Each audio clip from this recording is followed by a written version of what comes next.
Hello and welcome back to Auto Shenanigans. Have you had a good week? My name's John. Oh, hang on, shit. No, wrong channel. My name is John, but welcome to John's Random Reviews. What am I showing you a map of the United Kingdom for? And zooming into Birmingham. Well, near Birmingham is a place called Telford. Why is that important? Because Telford is the only Makita manufacturing plant in the UK. There is a tool fixing plant in Wigan, but the only manufacturing plant in the UK is at Telford, Birmingham.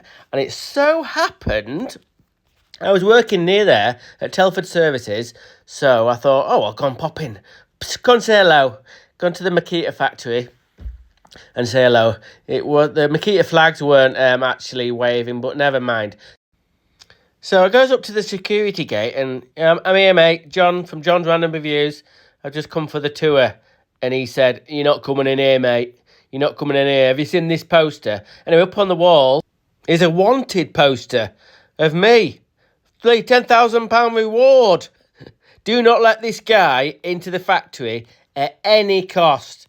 So access denied. Bloody, I don't know why Makita would be like that. Bloody hell. I tell you what, I've sold them bloody loads of tools over the years. Helped sell loads of tools. So anyway, I got access denied to the Makita factory in Telford, UK. Hi, welcome back to John's Random Reviews. So, you've seen I've been to the Telford Makita factory. That didn't go down too well. But the reason I went there is because of this. Now, I got this Makita drill off Facebook Marketplace. It popped up and I knew straight away kind of what it was. I could looking at the state of the box, and there was also pictures of what was inside here.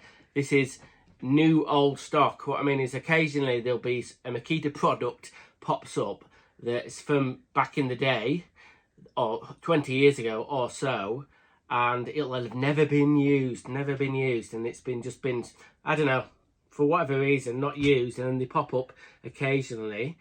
So this is one of those. This is an old Makita drill from, not that far away, 2008, this was manufactured in Telford, England. That's part of the other reason sort of I've got this drill. So 15 years ago, this came out of the Telford Makita factory. Let's have a look at the box. It's a lovely blown plastic box. This is how Makita tools used to be back in the day before MacPack. This lovely little Makita badge here. Not painted on, it's a blue bit of plastic glued into there with the Makita logo put on there. So these are the little sort of catches, two little plastic catches. Are you ready for this? Look at this. There's no marking on it. This is how I got it. It came with 2 batteries, and they even got the little covers, little plastic covers that protect the batteries. And even the plug's got that little plastic cover on there. So, a bit of a thing before we get started. I have actually charged these batteries up. Now, back in the day before lithium ion, before LXT, Makita batteries had nickel cadmium batteries. All the makes had nickel cadmium batteries, and you'll remember these batteries if you're familiar with early Makita drills. These are the same batteries that went in this old drill. Now this drill's from the early 90s, could be late 80s, and at that point Makita were using these kind of batteries. So fast forward to 2008. Any Makita experts out there will know that LXT, the lithium ion batteries that we still use today, they were first brought out in about 2006. So by 2007, they'll have got really into it. And when this came out in 2008, this was old technology. This was technology from probably, could have been 15 years before this drill. So what we're going to do today is we're going to have a good look at this drill and we're going to test it. So 2008, when it came out of the factory, it probably had a little bit of charge put in the battery to test them, maybe. And then throughout that time, I don't know if these batteries have ever been charged. I doubt it. Maybe once. I've actually charged them up. So we're going to see if it'll perform. We're going to drill some holes. We're going to put some screws in and see if this drill that's from 2008, but the technology is from years and years ago. We're going to see if it can still do something, and whether these batteries will be able to hold charge. When I've put them on the charger, they charge up okay. I've just charged them now. They're a little bit warm, but nickel cadmium batteries were known to sort of degrade over time, especially if they weren't charged. And lithium ion batteries are a lot more, well, say stable. Lithium ion is still a sketchy sort of how they do the batteries. But regarding stability of keeping charges and longevity, these nickel cadmium batteries weren't really much crack. Okay, let's have a closer look at this Makita drill.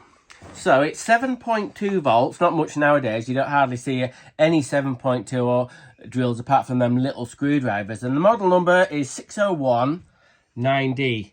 So if you look really close at the little letters at the bottom, Makita Corporation, Agio, I probably said that completely wrong, Japan, made in England in Telford.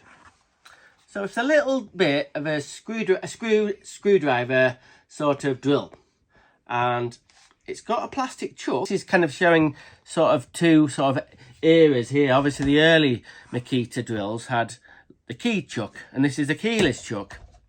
2 speeds, which is good, and it's actually got torque settings on.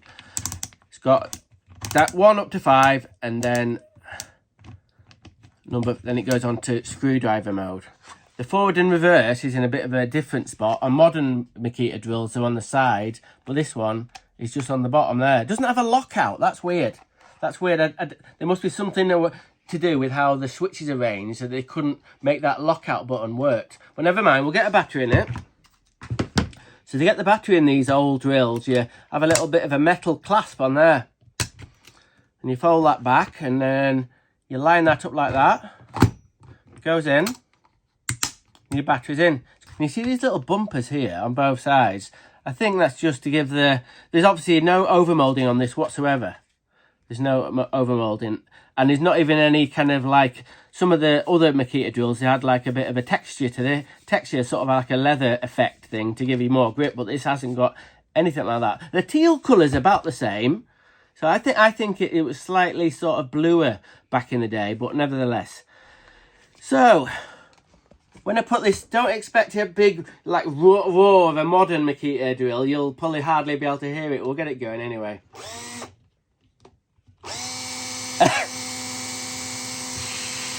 Sounds like a little toy, doesn't it?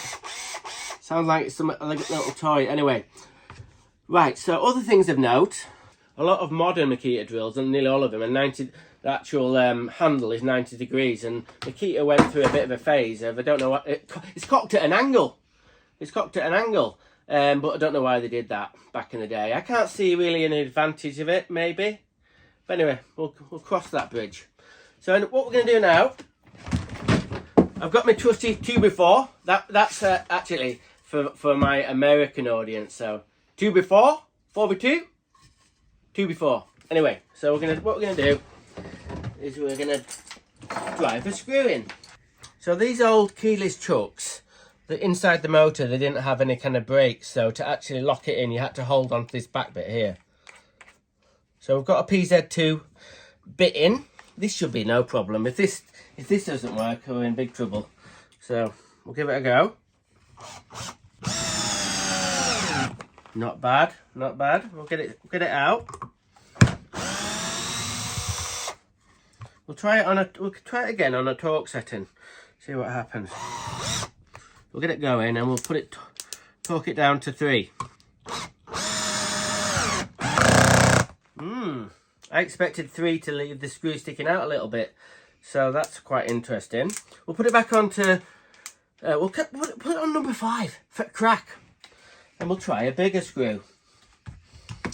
So we're going to try another screw with a bit of a torque head on it. This is like a lot bigger screw. So will it be able to do it? Here it goes.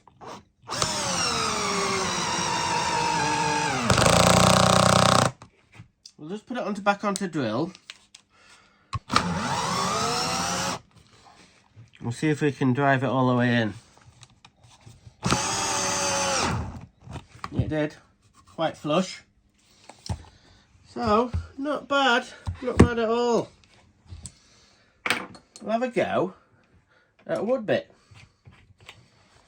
We'll see if I can not drill through the bench. What we'll do, actually, we'll put that on there like that. Right, here we go.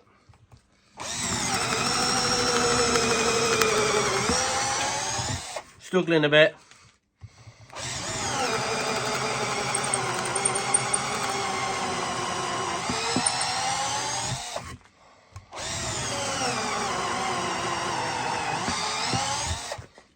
Well, it's gone through. It's gone halfway through the oak.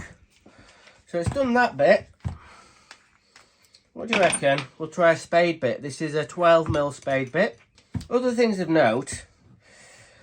Not bad keen on the angle of that. That seems like a daft idea. It doesn't. You can't really get a good grip of the handle either. And I don't like the actual way you change forward and reverse at all. But anyway, then we'll see if with this what is it? 12mm spade bit will go through.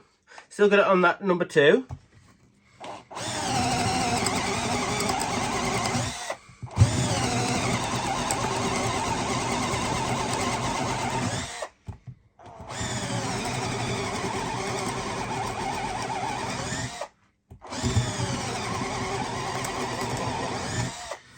It's very slow, but if you press down hard enough, it's got quite a bit of grunt actually. I wasn't going to do this, but we're going to try it. These are auger bits, they pull themselves through the wood and they take a hell of a lot of torque to put one of these in.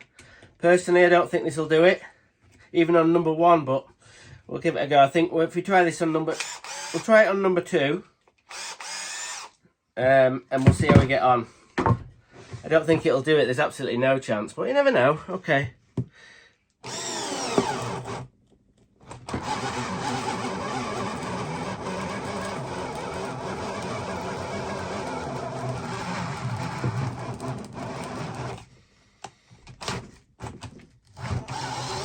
Well, it nearly did it.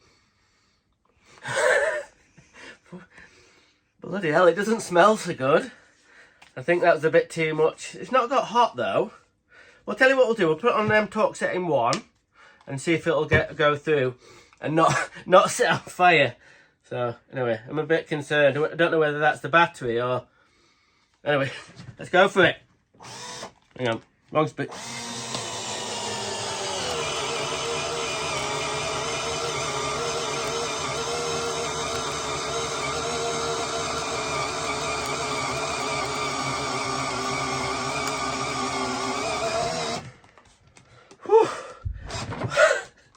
That took a lot of doing.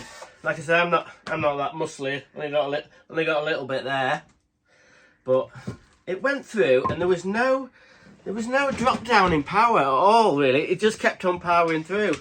It's still quite hot. Let's just take the battery out and see what the state of play is. No, only a little bit warm. Nothing out of the ordinary. So I tell you what, I'm impressed. 2 things of note. I didn't think it would do that at all through this bit of wood, and I thought the battery would have gone dead. Honestly, after all them years of being in the box and not charged, I thought it would have knackered the batteries, but it hasn't. I can tell you what, I'm going to have another go and see if we can wear the battery out. Let's keep it on number 1. No, I'll put it on number 2, and then we'll drill some more holes.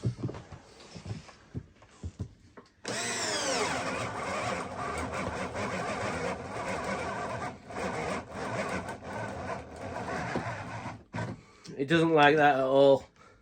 Try it on number 1.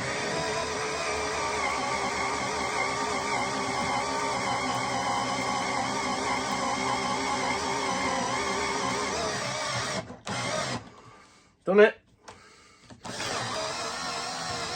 Oh my neck, the batteries are really good. Should we try it on into a bit of oak? Come on, let's go for it. Okay.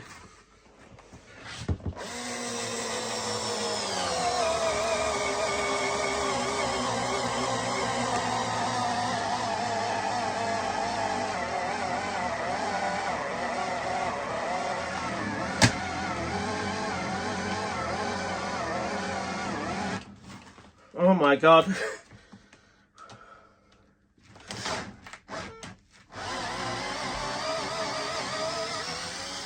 Shit! Absolutely amazed. I better give it a bit of a rest.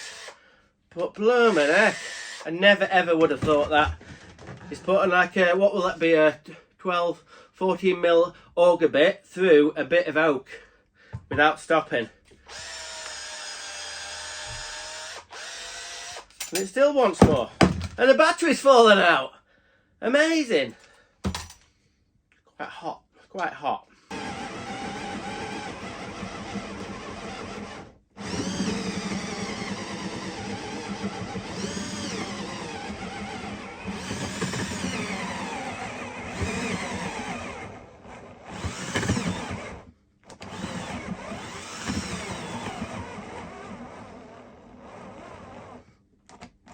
That's it, I think the battery's gone. Well, still amazing, amazing. Right, what have we learned? I think we've learned that some of this old technology is quite basic. How in there's no microchips or anything or circuit boards in this thing. But we've just proved that a drill that's been sat in a box for God knows that since 2008 has been reborn, if you like to say, or rebooted. And we're giving it a good test. Bloody hell, you can't say we haven't given it a good test. We've been putting screws in and putting auger bits in and all sorts, and it's, yeah, I've really pushed it, and it's done quite a lot of work. It's only a sort of a light DIY sort of drill. I think this was marketed. This drill was marketed on the DIY sort of being sold at like B&Q or Do It All or whatever. Is Do It All still a thing? I don't know. Home base. So, but if you're in the States, it's Lowe's or Home Depot. Anyway, so these kind of drills would have been seen in them kind of places. But I'm impressed. Blooming heck. Okay. I'll see you next time. Random is rad. Rock on.